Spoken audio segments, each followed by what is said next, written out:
A través de la historia, los seres humanos parecen estar obsesionados con la idea de la libertad. La libertad. ¿Cuánto aprecia el hombre la libertad? De hecho, basta con leer algunas de las estrofas de nuestros himnos nacionales en América Latina y probablemente en otras partes del mundo para ver la insistencia en el tema de la libertad. Nuestro precioso himno, me encanta nuestro himno, tiene algunas estrofas donde dice lo siguiente: salve el pueblo que intrépido y fuerte a la guerra morir se lanzó, cuando en bélico reto de muerte sus cadenas de esclavos rompió. ¿Qué forma de describir nuestra independencia? Ningún pueblo ser libre merece si es esclavo, indolente y servil, si en su pecho la llama no crece que templó el heroísmo viril. Mas Quisqueya, la indómita y brava, siempre altiva la frente alzará, que si fuere 1000 veces esclava, otras tantas ser libre sabrá. ¡Qué determinación! Y el himno, como todos ustedes saben, termina diciendo: libertad, que los ecos se agiten mientras, llenos de noble ansiedad, nuestros campos de gloria repiten: libertad, libertad, libertad. No vamos a cantar el himno, simplemente para que tengamos una idea.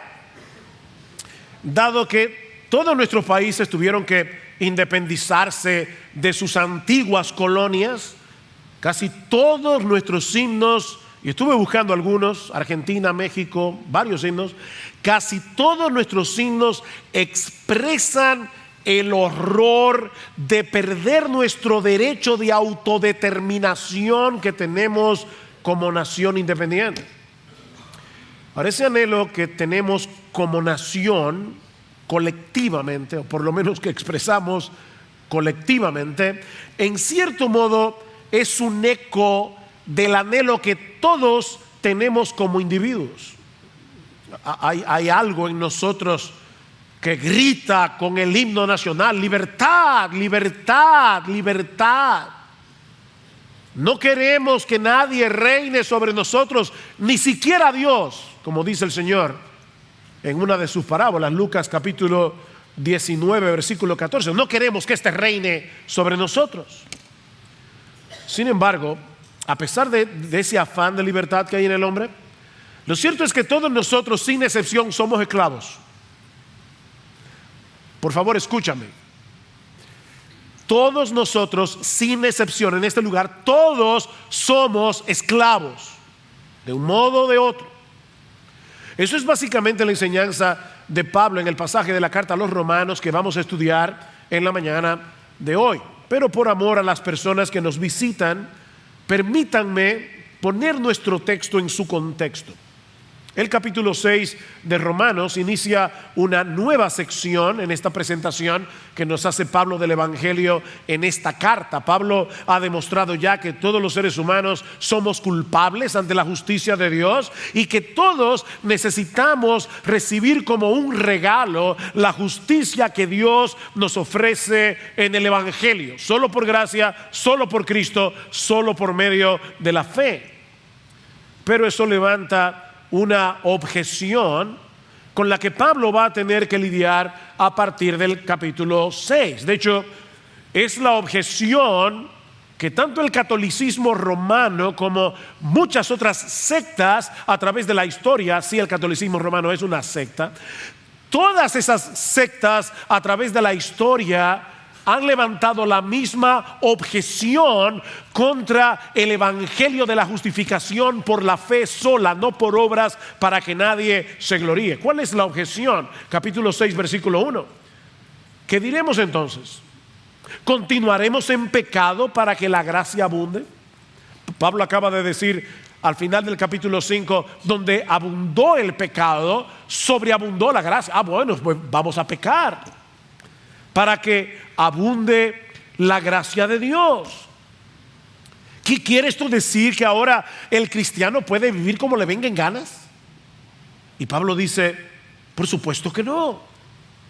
Por supuesto que no, de ningún modo. Y es una expresión difícil de traducir al español, pero es muy fuerte. No, absolutamente no. Somos perdonados por gracia, pero esa misma gracia que justifica también santifica. Esa misma gracia que justifica también santifica. Todo aquel que ha sido verdaderamente justificado solo por gracia, solo por Cristo, solo por medio de la fe, está siendo santificado por causa de nuestra unión con Cristo. Eso es básicamente lo que Pablo nos enseña en los primeros 14 versículos del capítulo 6 que estudiamos la vez anterior. Pero a partir del versículo 15, el apóstol Pablo plantea una interrogante similar, pero con una pequeña variación. Versículo 15. Entonces, ¿qué? Vamos a leer desde el versículo 14 para tomar la idea. Porque el pecado no tendrá dominio sobre vosotros, pues no estáis bajo la ley, sino bajo la gracia. Entonces, ¿qué? ¿Pecaremos porque no estamos bajo la ley, sino bajo la gracia? Y de nuevo, Pablo dice, de ningún modo, de ningún modo. Noten, hermanos, cuál es la objeción. Pablo, tú dices que ya no estamos bajo la ley, ahora estamos bajo la gracia.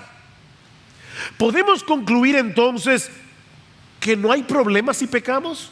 Si tu presentación de la salvación es correcta, debemos concluir entonces, pensaban estas personas, que la ley ya dejó de ser relevante para nosotros, porque después de todo estamos bajo la gracia. Y la respuesta de Pablo otra vez es la misma: megenoito. De ninguna manera, absolutamente no. Es totalmente absurdo que un verdadero cristiano continúe entregado a su vida de pecado porque no estamos bajo la ley sino bajo la gracia. Y para explicar su argumento, Pablo se vale de dos ilustraciones: la esclavitud y el matrimonio. La esclavitud y el matrimonio. Y no se espanten los que están casados, pero el matrimonio es una especie de esclavitud. Tengan paciencia. Pero hay dos ilustraciones aquí. La primera es de la esclavitud. A lo largo de todo este pasaje, Pablo insiste en el hecho de que todos somos esclavos de alguien. A final de cuentas, nadie es absolutamente libre, dice Pablo, porque todos nos ofrecemos como un sacrificio en algún altar. Versículo 16. ¿No sabéis que cuando os presentáis, ahí está la ofrenda, nosotros nos ofrecemos como sacrificio delante del altar, del poder, de la diversión, del hedonismo, de cualquier cosa, del dinero o de Dios? Dice Pablo, ¿no sabéis que cuando os presentáis a alguno como esclavos para obedecerle, sois esclavos de aquel a quien obedecéis, ya sea del pecado para muerte o de la obediencia para justicia? Nos ofrecemos como esclavos.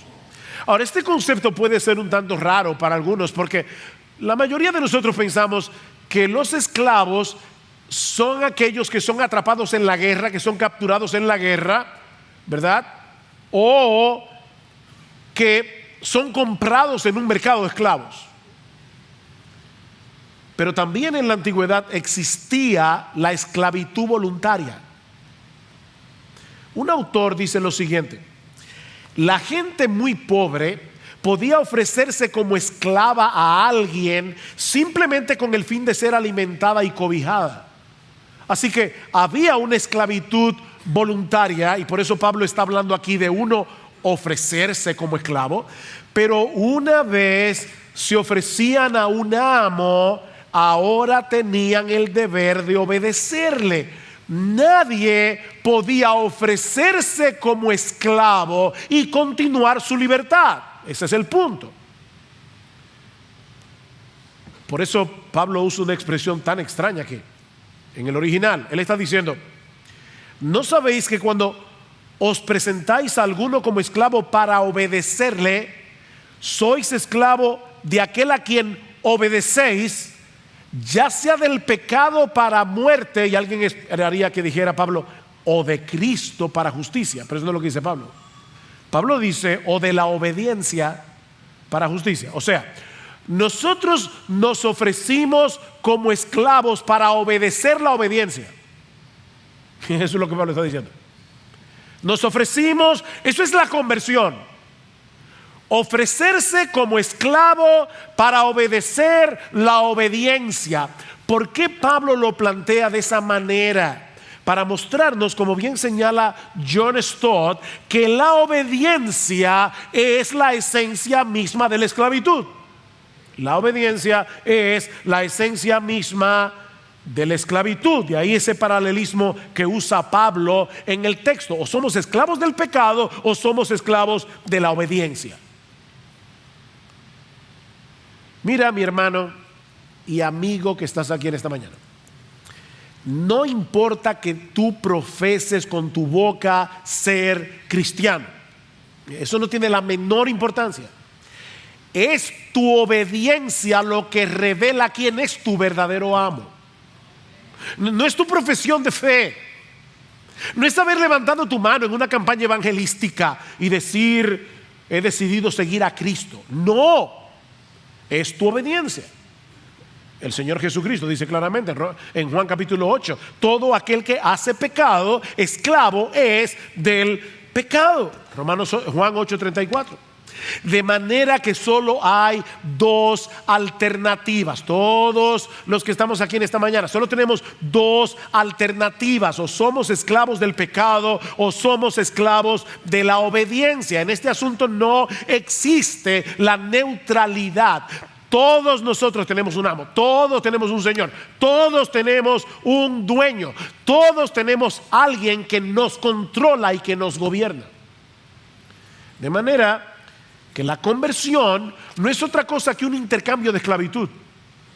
La conversión es un intercambio de esclavitud. Noten lo que dice Pablo en el versículo 17. Pero gracias a Dios, que aunque erais esclavos del pecado, os hicisteis obedientes de corazón. No fue un ritual, no fue una pantalla, no fue algo externo.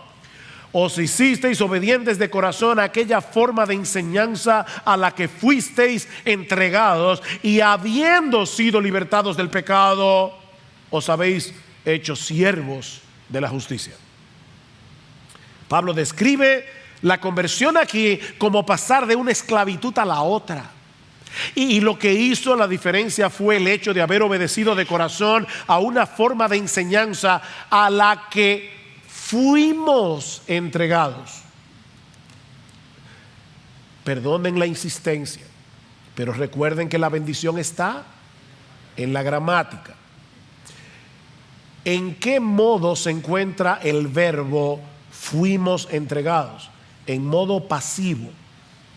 ¿Y qué significa eso? En voz pasiva, perdón. ¿Qué significa eso?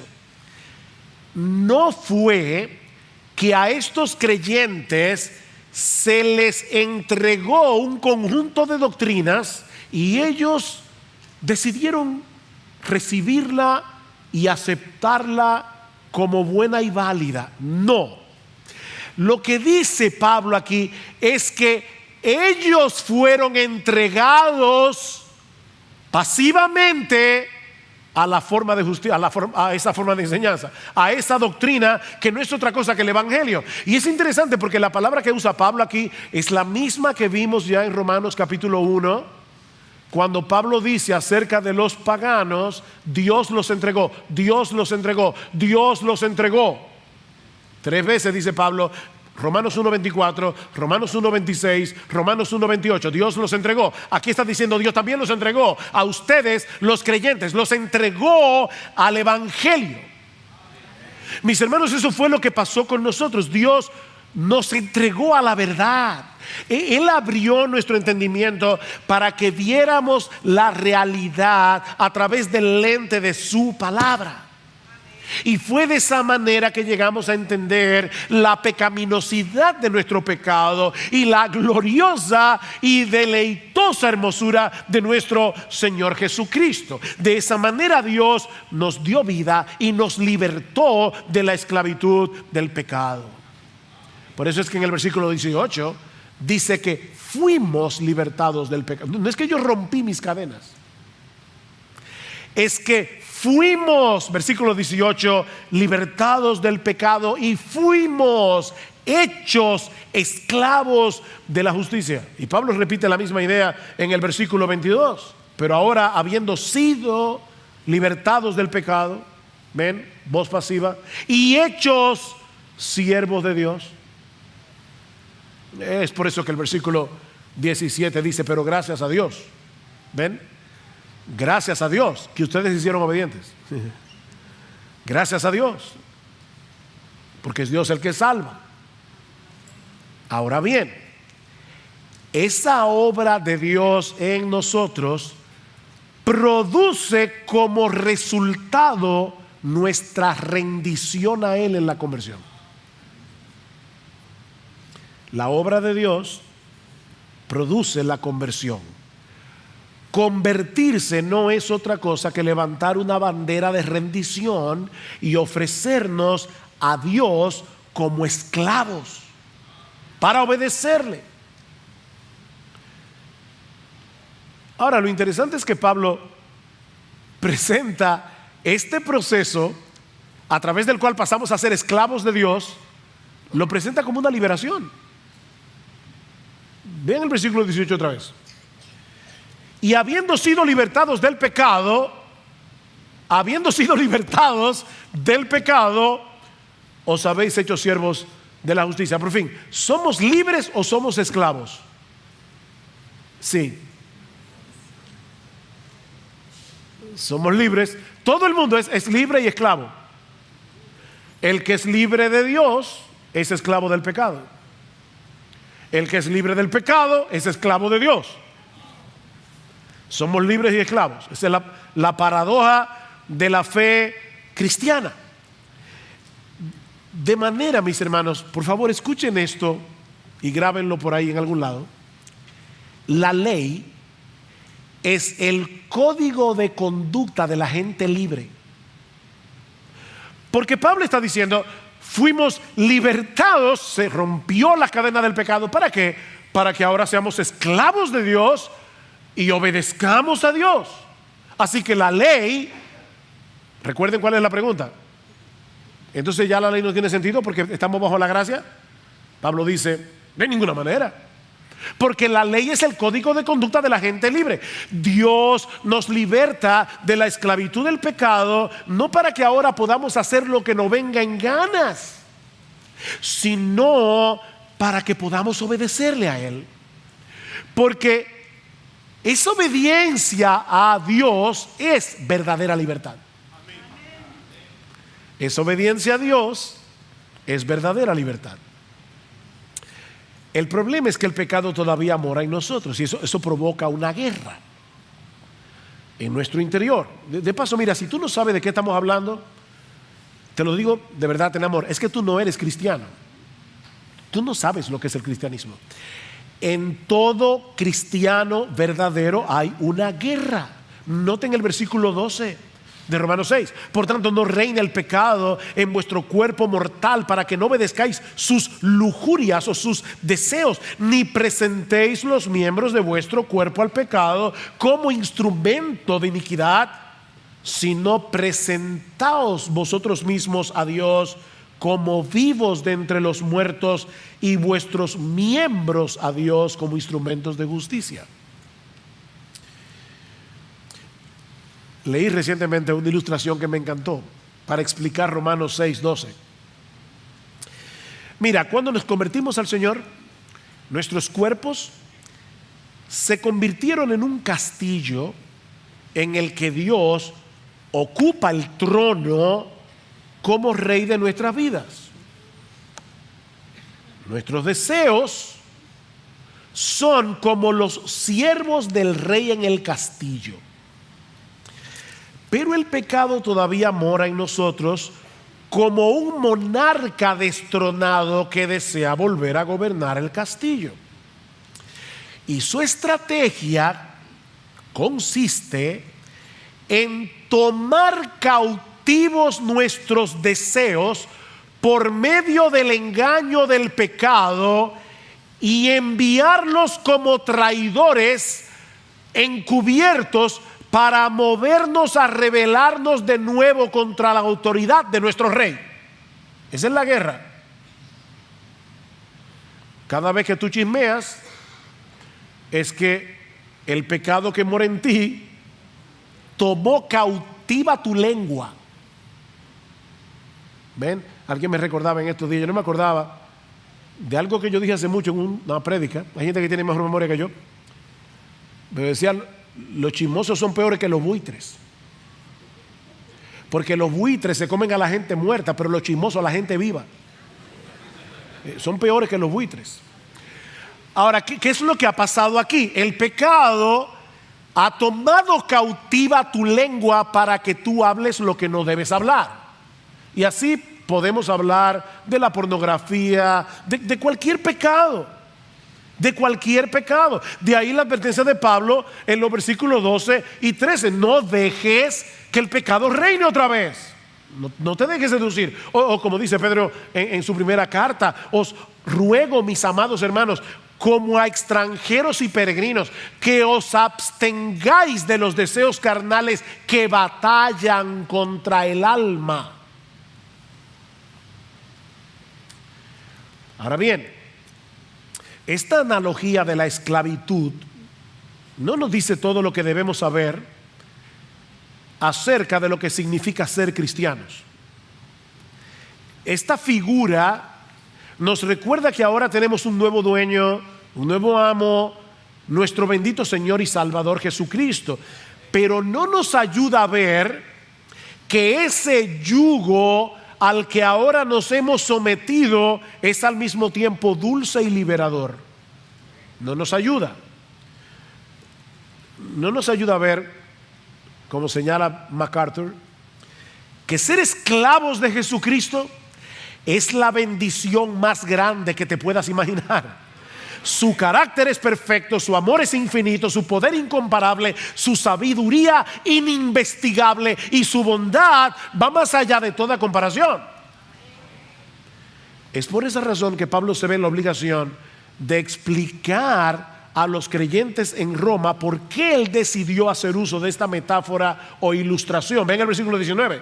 Hablo en términos humanos por causa de la debilidad de vuestra carne. O sea, le está diciendo, estoy usando esta ilustración porque todos nosotros como personas caídas tenemos nuestras limitaciones para entender verdades espirituales. Así que estoy usando por eso la esclavitud como ilustración, por la debilidad de vuestra carne, dice Pablo. Y ahora sigue diciendo, porque de la manera que presentasteis en vuestra conversión, de la manera en que presentasteis vuestros miembros como esclavos a la impureza y a la iniquidad para iniquidad, así ahora presentad vuestros miembros como esclavos de la justicia para santificación. Cuando éramos esclavos del pecado, nosotros presentábamos nuestros miembros para pecar. Ahora que somos cristianos, debemos presentar nuestros miembros para dar fruto, para santificación. Alguien decía que estas dos esclavitudes, la esclavitud al pecado, la esclavitud a Dios, no son estáticas. Si eres esclavo del pecado, inevitablemente irás pendiente abajo, cuesta abajo, en un proceso constante de degradación. Esto no es estático. Es pecar. Mira, mi amigo, déjame decirte algo. Si tú no eres creyente, hasta cuando respiras pecas. Tu respiración es un pecado. Porque es Dios que te da el aire que tú respiras y la capacidad de respirarlo. Y Él lo hace para que tú vivas para su gloria. Pero tú estás usando el aire de Dios con los pulmones de Dios para hacer lo que te da la gana. O sea que tú vas cuesta abajo, degradación. El pecado no te deja donde estás. Pero si eres esclavo de Cristo, también estás envuelto en un proceso de santificación progresiva por medio de la cual te irás pareciendo cada vez más a Él. Una esclavitud te va dañando progresivamente hasta llevarte a una condenación eterna en el infierno. La otra te va llevando a través de un proceso glorioso de transformación que concluye con el deleite eterno de estar en la gloriosa presencia de Dios. Versículo 20. Porque cuando erais esclavos del pecado, erais libres en cuanto a la justicia. Son libres y esclavos a la vez. ¿Qué fruto teníais entonces en aquellas cosas de las cuales ahora os avergonzáis? Honestamente, ¿no te ha pasado que de repente como una ráfaga tú recuerdas pecados que tú cometiste en el pasado? ¡Qué vergüenza! ¡Qué dolor! Porque el fin de estas cosas es muerte. Pero ahora, habiendo sido libertados del pecado y hechos siervos de Dios, tenéis por vuestro fruto la santificación y como resultado la vida eterna. ¡Wow! ¡Qué bendita esclavitud! Bendita esclavitud. Sí, dice Pablo, hay un sentido en el que el pecador es libre de la justicia, es libre con un tipo de libertad que no es otra cosa que esclavitud. Eres libre del dominio de la justicia y por lo tanto no tienes otra opción que pecar. Mira, hasta cuando tú haces lo bueno, pecas. Tus buenas obras, dice la Biblia, son un trapo de inmundicia. Porque tus buenas obras no son para la gloria de Dios, sino para la gloria tuya. Yo sé de gente que jamás irían a un prostíbulo. ¿Por qué? Por su reputación, porque no quiere que le peguen una enfermedad, pero no para la gloria de Dios. Entonces, te estás guardando de pecar pecando. No tienes otra opción. Eres libre del dominio de la justicia y no tienes otra opción que pecar, con todas las consecuencias que el pecado trae consigo, dice Pablo, vergüenza y muerte. Es una vida destruida aquí y eterna separación de Dios allá. Vergüenza y muerte. La esclavitud de Dios, en cambio, produce santificación en el presente y vida eterna en su presencia en el futuro. De manera que lo que Pablo está diciendo en este pasaje es que la supuesta libertad del incrédulo no es otra cosa que esclavitud, mientras que la esclavitud del creyente no es otra cosa que verdadera libertad. Una trae como consecuencia lo que mereces por tu rebeldía contra Dios. La otra trae como consecuencia el regalo inmerecido de la vida eterna. Versículo 23. Porque la paga del pecado, ese es el salario, y el salario es lo que tú mereces. Y déjame decirte, el pecado siempre paga a tiempo. Siempre paga a tiempo. La paga del pecado es muerte. Pero noten el cambio ahora. Pero la dádiva, la paga, la dádiva de Dios es vida eterna en Cristo Jesús, Señor nuestro, nuestro curios. La muerte es lo que justamente merece el pecador por causa de su obstinada rebeldía contra Dios. Pero la vida eterna que recibe el creyente es completamente inmerecida. Es una dádiva gratuita, dice Pablo, un regalo que Dios nos otorga por gracia únicamente por causa de Cristo. Ahora, este es un versículo, Romanos 6:23, que la mayoría de las veces lo usamos para predicarle el evangelio a los incrédulos. Pero Pablo lo está usando en una carta para creyentes. Y no es que esté mal que lo uses para evangelizar, pero no olvides que el propósito principal de lo que Pablo está diciendo aquí no es evangelizar, es santificar al creyente. Lo que Pablo nos está diciendo aquí a un grupo de creyentes en Roma y a nosotros, para moverlos a vivir a la altura de lo que son, es: no presenten sus miembros para servir al pecado como si estuvieran sometidos todavía a esa esclavitud. No olviden cuál es el miserable salario del pecado en comparación con la dádiva divina que hemos recibido de la mano de Dios gratuitamente por gracia. Ese es el propósito de ese texto ahí. No es evangelizar, es santificar. Pero Pablo no ha concluido su argumentación. Hasta aquí nos ha mostrado que es completamente absurdo ampararse en que no estamos bajo la ley, sino bajo la gracia, para vivir en pecado. Pablo dice: no seas tan estúpido, en otras palabras. Y perdone la expresión, pero Pablo la usa en Gálatas. ¿Recuerdan los Gálatas insensatos? Suena muy bonito eso. O Gálatas insensatos. No. La palabra allí, como lo traduce una paráfrasis, es: oh mis queridos imbéciles de Galacia. Esa es la idea. Entonces, ya Pablo nos ha dicho: es completamente estúpido, es absurdo, es inaudito que una persona peque amparado en que no estamos bajo la ley sino bajo la gracia. No seas tan estúpido, dice Pablo. Eso es lo que Pablo está diciendo. O por lo menos, pero déjeme decirlo, eso es lo que está diciendo Sugel Michelén amparado en lo que dice Pablo. Pero ahora él quiere hacernos ver, y esto es sorprendente, que es precisamente debido a que no estamos bajo la ley sino bajo la gracia que podemos cumplir la ley. Ahora Pablo va a voltear la mesa y lo hace a través de la analogía del matrimonio. La enseñanza de Pablo en los primeros 6 versículos del capítulo 7 es muy simple. El verdadero creyente ya no está casado con la ley, sino con Cristo. Y por esa misma razón ahora puede obedecer la ley, porque no está casado con la ley. Bueno, pastor, explíqueme eso. Vamos al texto. Versículo 1. ¿Acaso ignoráis, hermanos, pues hablo a los que conocen la ley, que la ley, está hablando de la ley humana, la ley terrenal, que la ley tiene jurisdicción sobre una persona mientras vive? Eso es lógico, ¿verdad? La ley solo tiene jurisdicción sobre nosotros mientras estamos vivos. Mira, el día que tú te mueras ya no le debes nada a nadie.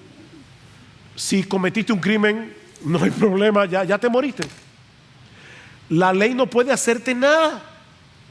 Si un individuo comete un crimen y se muere después de cometerlo, la justicia humana no lo puede tocar. Ustedes nunca han visto un cadáver en un juzgado y nunca van a ver un cadáver encarcelado. Nunca. Tan pronto te mueres, estás fuera del alcance de la ley. Y para explicar mejor este concepto, Pablo se vale de la analogía del matrimonio.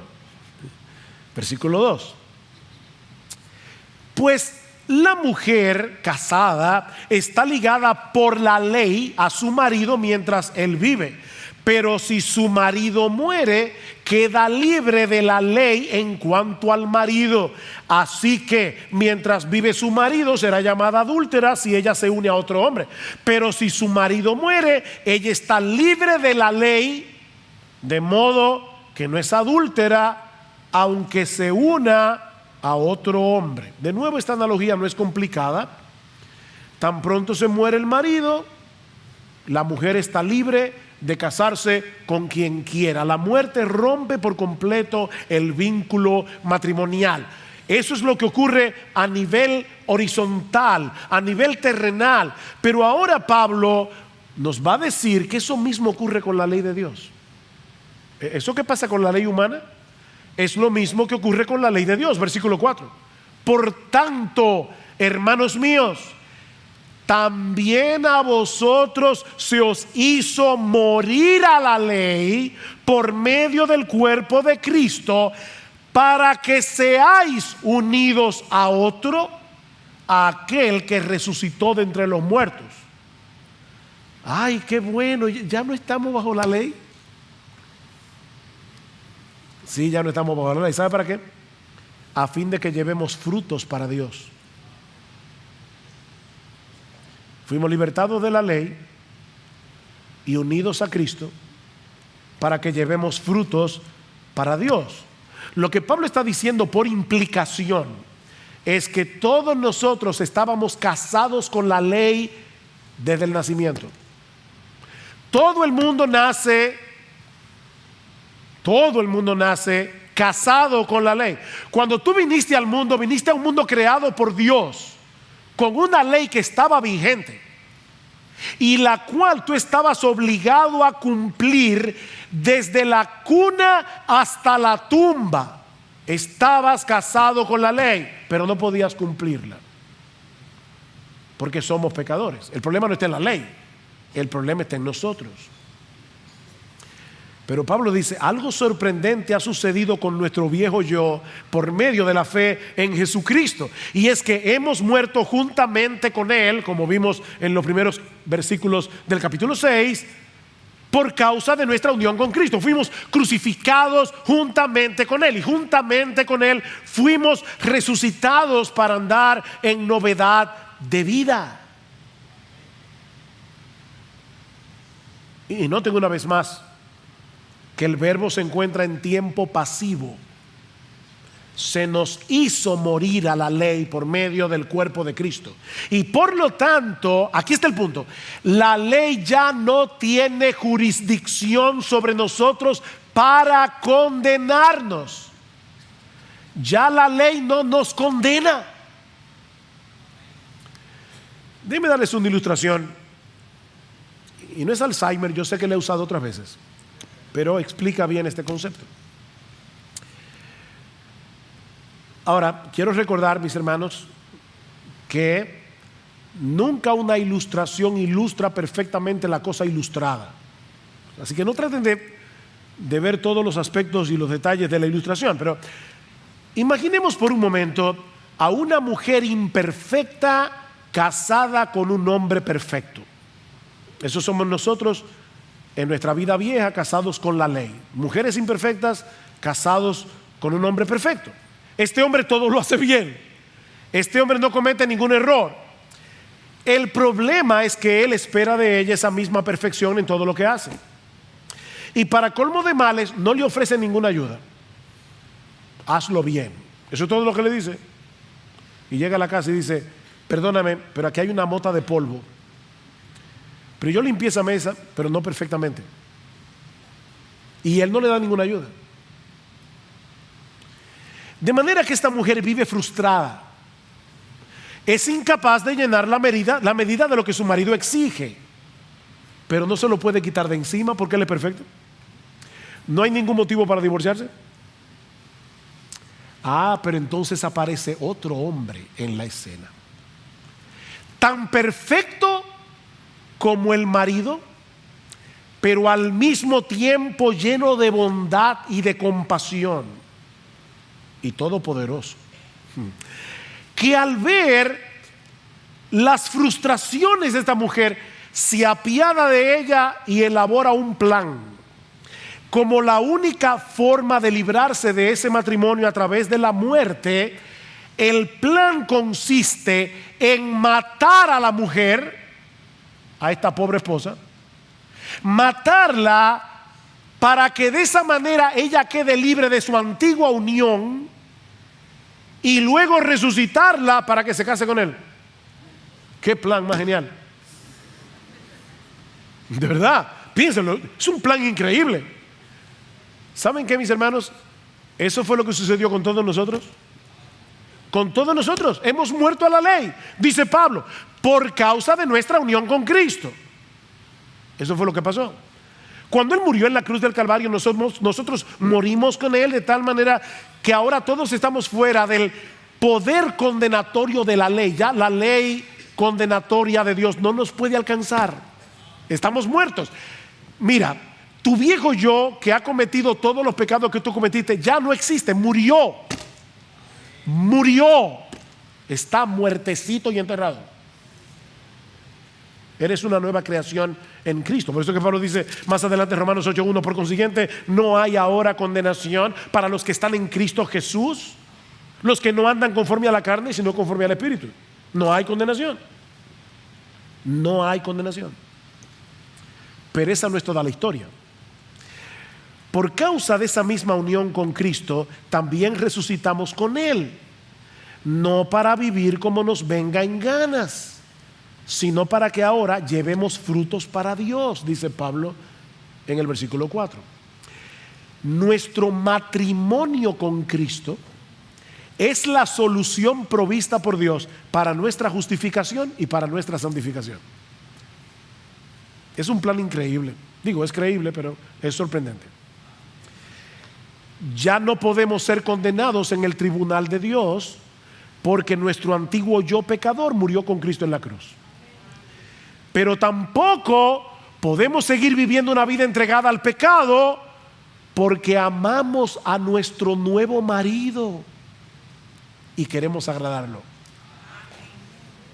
¿Ven el punto? No es, aquí está el deber, tengo que cumplir la ley. No. Miren, mis hermanos, hay un sentido, ahora voy a explicar lo que dije hace un rato. Hay un sentido en que los esposos perdemos la libertad al casarnos. Por eso es que es un cónyuge. Hay un yugo en el cuello mío y otro en el cuello, el mismo yugo en el cuello de mi esposa. Ya de por vida. Es un cónyuge, ¿verdad? Ahora le pertenecemos completamente a una sola mujer. Ven el punto. Yo no tengo libertad ahora. Bueno, no sé, me cansé de esta. No.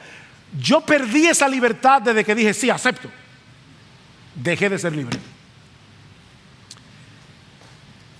Mis hermanos, miren, el matrimonio impacta todas las áreas de nuestra vida, porque ahora somos uno con nuestras esposas. Pero si es un buen matrimonio, esa pérdida de libertad es un gozo, no una carga. Es una bendita esclavitud, ¿verdad? Amén. El que no dijo amén tiene problemas. Es una bendita esclavitud. Bueno, hermano, miren, si eso es comparando aquí con un matrimonio terrenal, dos pecadores que tienen que enfrentar problemas, pecados. Miren, esa película de Hollywood donde la gente siempre está bien y se levantan por la mañana y ni se cepillan la boca y se dan un beso. Miren, eso solo pasa en las películas. Esa no es la vida real. Pero un buen matrimonio en la tierra es como un pedacito del cielo. Miren, hermanos, en el mundo entero no hay un mejor marido que Jesús. Ya no estamos casados con la ley. Estamos casados con Jesús. ¿Y saben lo que hizo Jesús? No solamente perdonó nuestros pecados, sino que al mismo tiempo nos dio su Espíritu Santo como nuestro ayudador permanente. ¿Para qué? Para que podamos obedecer a Dios. No perfectamente, pero sí sinceramente. Vean el versículo 5. Porque mientras estábamos en la carne, las pasiones pecaminosas despertadas por la ley actuaban en los miembros de nuestros cuerpos a fin de llevar fruto para muerte. Pero ahora hemos quedado libres de la ley, habiendo muerto a lo que nos ataba, de modo que sirvamos en la novedad del Espíritu y no en el arcaísmo de la letra. ¿Qué es lo que Pablo está diciendo aquí? Cuando estábamos casados con la ley, en vez de querer obedecerla, nuestra pecaminosidad se resistía contra esa limitación, como lo veíamos nosotros, que la ley impone. Mire, basta con poner una ley para que sintamos la tentación de violarla. Mire, usted puede estar tranquilo, te dice, no pase por aquí. Oye, qué deseo de pasar por ahí. Es un lío, nuestra pecaminosidad. Pero ahora que no estamos casados con la ley, sino con Jesús, tenemos una nueva motivación y nuevos recursos para poder obedecer la voluntad de Dios revelada en la ley. Así que aquí tampoco hay neutralidad. Así como tú eres esclavo del pecado o esclavo de Dios, así también tú estás o casados con la ley o casado con Cristo. No hay solteros aquí. No hay solteros. O estás casado con la ley o estás casado con Jesús. Volviendo entonces a la pregunta de Romanos 6:15, es absurdo pensar que ahora podemos pecar porque no estamos bajo la ley, sino bajo la gracia. ¿Ven? Es absurdo. Todo lo contrario. Precisamente porque ya Dios nos libró de la condenación de la ley a través de la obra redentora de Cristo, y ahora estamos unidos a Él por la fe, como una esposa con su esposo, tenemos a nuestra disposición todos los recursos que necesitamos para agradar a Dios a través de nuestra obediencia, no para ganarnos su favor, sino porque ya fuimos favorecidos por Él a causa de la obediencia perfecta de Jesús y su muerte en nuestro lugar en la cruz del Calvario. Así que, mi hermano, cuando te encuentres en medio de la tentación, recuerda tu nueva identidad en Cristo. Eso es lo que Pablo nos está diciendo. Recuerda tu nueva identidad en Cristo y la dulzura y el deleite infinito de estar casado con Jesús. Mira, tú no vas a poder vencer el pecado simplemente diciendo no debo. Si tú no miras a Jesús, la dulzura de Jesús, la belleza de Jesús, que no vale la pena volver a tu antiguo marido. No vale la pena volver a tu antigua esclavitud, teniendo un amo y un marido como Jesucristo. Fuiste libertado de la esclavitud y condenación del pecado para que puedas agradar a tu nuevo marido, que te mató y te resucitó para casarse contigo. Aleluya.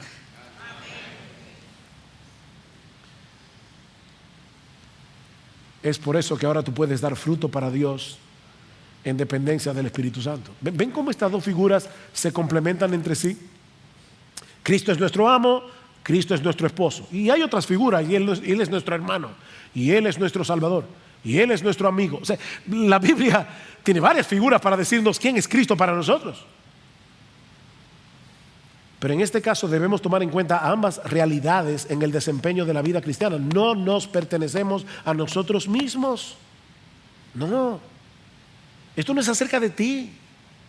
Le pertenecemos al dueño más extraordinario, más maravilloso, más compasivo, más deleitoso que algún esclavo haya tenido jamás. ¿O ignoráis que vuestro cuerpo es templo del Espíritu Santo? 1 Corintios 6:19. El cual está en vosotros, el cual tenéis de Dios y que no sois vuestros. Glorificad pues a Dios en vuestro cuerpo y en vuestro espíritu, los cuales son de Dios. No somos nuestros. Quítate eso de la cabeza. Si tú eres cristiano, eres esclavo de la obediencia. Eres esclavo de Dios. Y ahora yo te pregunto, a la luz de todo lo que hemos visto hoy, ¿tú eres esclavo del pecado o eres esclavo de Dios? Nota que no te estoy preguntando si alguna vez hiciste una profesión de fe. No te estoy preguntando si tú eres miembro de Iglesia Bíblica del Señor Jesucristo o de cualquier otra iglesia. Esa no es la pregunta. Lo que te estoy preguntando es, ¿a cuál de esos dos amos tú estás obedeciendo?